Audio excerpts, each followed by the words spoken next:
The Black Cat and the Other Stories, written by Edgar Allan Poe.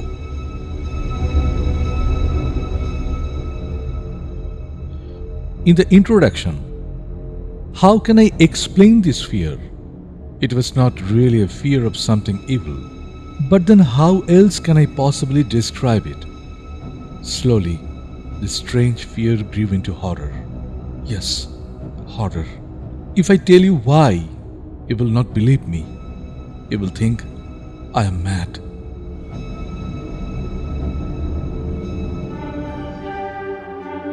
The Black Cat is one of Edgar Allan Poe's most famous stories. Why is the man in the story afraid of his own black cat? Why does he kill it? And how does the cat punish him for his evil ways?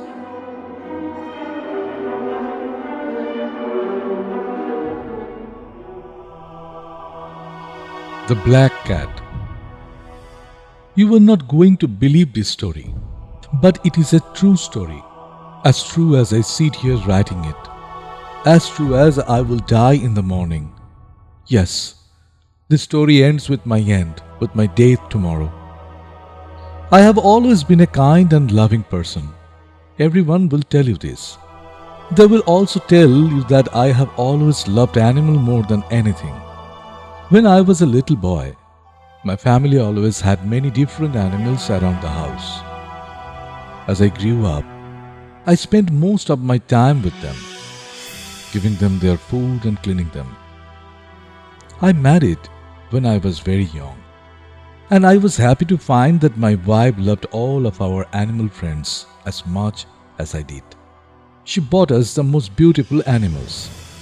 We had all sorts of birds, goldfish, a fine dog and a cat. The cat was a very large and beautiful animal. He was black all over, and very intelligent. He was so intelligent that my wife often laughed about what some people believe. Some people believe that all black cats are evil, enemies in a cat's body. Pluto. This was the cat's name. It was my favorite.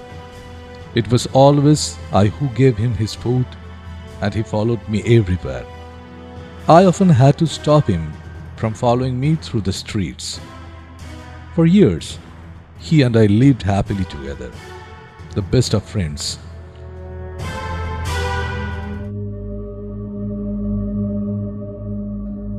But during those days, I was slowly changing.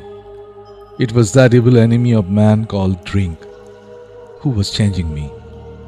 I was not the kind, loving person people knew before. I grew more and more selfish. I was often suddenly angry about unimportant things. I began to use bad language, most of all with my wife. I even hit her sometimes, and by that time, of course, I was often doing horrible things to our animals. I hit all of them, but never Pluto. But my illness was getting worse. Oh yes, drink is an illness. Soon I began to hurt my dear Pluto too. I remember that night very well. I came home late, full of drink again. I could not understand why Pluto was not pleased to see me. The cat was staying away from me. My Pluto did not want to come near me. I caught him and picked him up, holding him strongly. He was afraid of me and bit my hand. Suddenly, I was not myself anymore. Someone else in myself body. Someone evil and mad with drink. I took my knife from my pocket and held the poor animal by his neck and cut out one of his eyes. The next morning, my mind was full of pain and horror when I woke up. I was deeply sorry. I could not understand how could I do such an evil thing. But drink soon helped me to forget. Slowly the cat got better. Soon he felt no more pain. There was now only an ugly dry hole where the eye once was. He began to go round the house as usual again. He never came near me now, of course, and he ran away when I went too close. I knew he didn't love me anymore. At first I was sad. Then slowly I started to feel angry and I did another terrible thing. I had to do it. I could not stop myself. I did it with a terrible sadness in my heart because I knew it was evil. And that was why I did it. Yes, I did it because I knew it was evil. What did I do? I caught the cat and hung him by his neck from a tree until he was dead. That night I woke up suddenly. My bed was on fire. I heard people outside shouting, "Fire! Fire!" Our house was burning. I, my wife, and our servant were lucky to escape. We stood and watched as the house burned down to the ground. There was nothing left to the building the next morning. All the walls fell down during the night, except one, a wall in the middle of the house. I realized why this wall did not burn. Because there was new plaster on it. The plaster was still quite wet. I was surprised to see a crowd of people next to the wall. They were talking and seemed to be quite excited. I went closer and looked over their shoulders. I saw a black shape in the new white plaster. It was the shape of a large cat hanging by its neck. I looked at the shape with complete horror. Several minutes passed before I could think clearly again. I knew I had to try to think clearly. I had to know why it was there. I remembered hanging the cat in the garden of the house next door. During the fire, the garden was full of people. Probably someone cut the dead cat from the tree and threw it through the window to try and wake me. The falling walls pressed the animal's body into the fresh plaster. The cat burned completely, leaving the black shape in the new plaster. Yes, I was sure that was what happened. But I could not forget that black shape for months. I even saw it in my dreams. I began to feel sad about losing the animal. So I began to look for another one.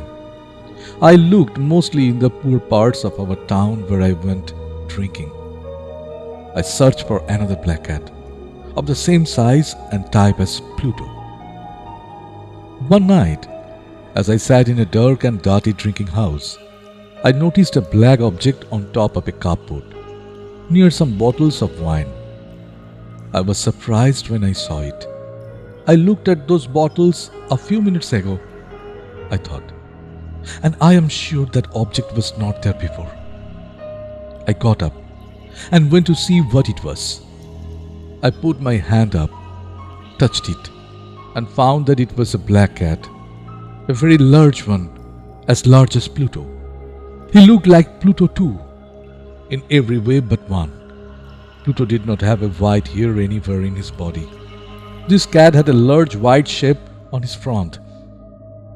He got up when I touched him and pressed the side of his head against my hand several times. He liked me. This was the animal I was looking for. He continued to be very friendly, and later, when I left, he followed me into the street. He came all the way home with me. We now had another house and came inside. He immediately jumped up onto the most comfortable chair and went to sleep. He stayed with us, of course. He loved both of us, and very soon he became my wife's favorite animal.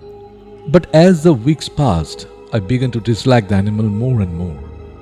I do not know why, but I hated the way he loved me. Soon I began to hate him, but I was never unkind to him. Yes, I was very careful about that. I kept away from him because I remembered what I did to my poor Pluto. I also hated the animal because he only had one eye. I noticed this the morning after he came home with me. Of course, this only made my dear wife love him more. But the more I hated the cat, the more he seemed to love me. He followed me everywhere, getting under my feet all the time. When I sat down, he always sat under my chair. Often he tried to jump up on my knees. I wanted to murder him when he did this, but I did not.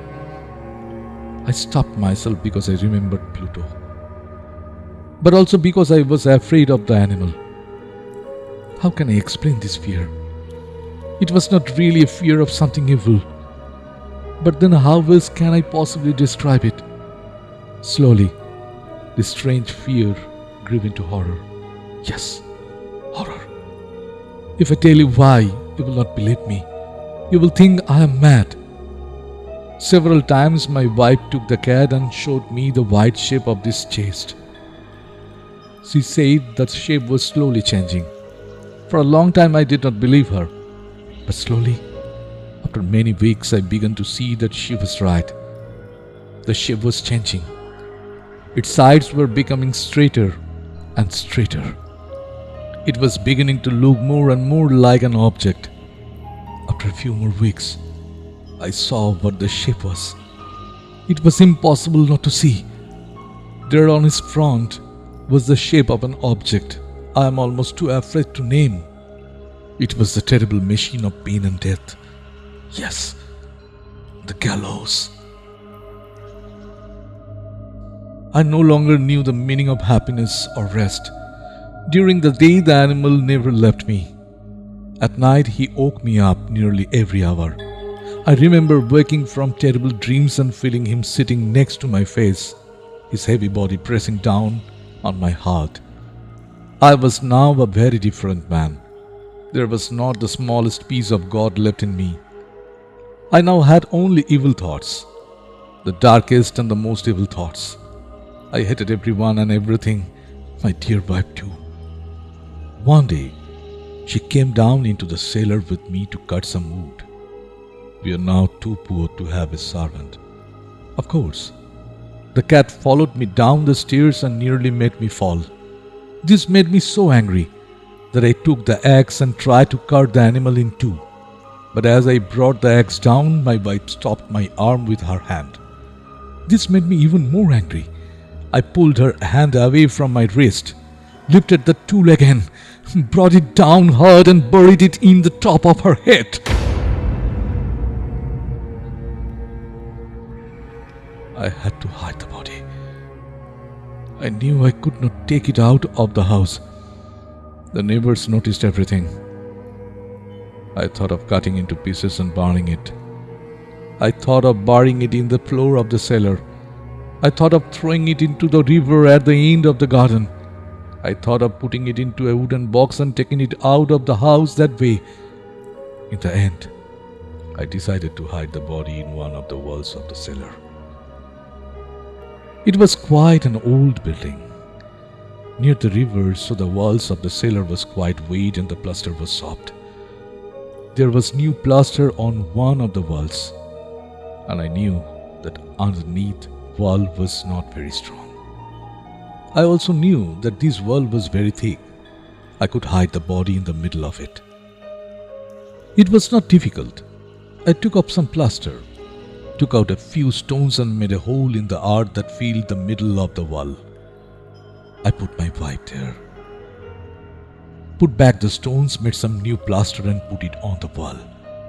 Then I cleaned the floor and looked carefully round. Everything looked just as it did before.